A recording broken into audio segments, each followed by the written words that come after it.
আজ আমরা ইংরেজির কিছু ফানি ফ্যাক্টস সম্বন্ধে আলোচনা করব।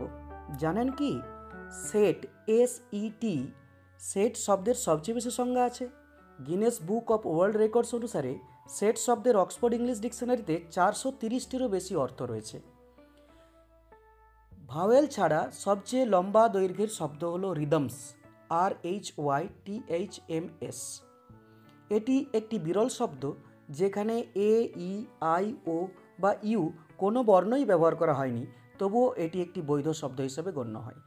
ইংরাজি সাহিত্যে সবচেয়ে বেশি দৈর্ঘ্যের বাক্য পাওয়া যায় জেমস জয়েসের লেখা ইউলিসেস বইটিতে, যেখানে একটি সেন্টেন্স প্রায় 4391টি শব্দ নিয়ে গঠিত।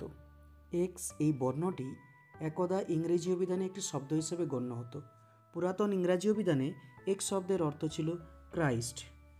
ইংরাজি অভিধানের সবচেয়ে দীর্ঘ শব্দ হল নিউমোনো আল্ট্রা মাইক্রোস্কোপিক সিলিকো ভলকানোকনিওসিস। এটি একটি ফুসফুসের রোগ যা প্রশ্বাসের সঙ্গে সিলিকেট ডাস্ট প্রবেশ করলে সংঘটিত হতে পারে। The quick brown Fox jumps over the lazy dog. এটি একটি প্যানগ্রাম, যার অর্থ হল এতে ইংরাজি অ্যালফাবেটের প্রতিটি বর্ণ অন্তত পক্ষে একবারও ব্যবহৃত হবে। এ এবং আই হলো এমন বর্ণ যা ইংরেজি ব্যাকরণে একক শব্দ হিসেবেও ব্যবহৃত হয়।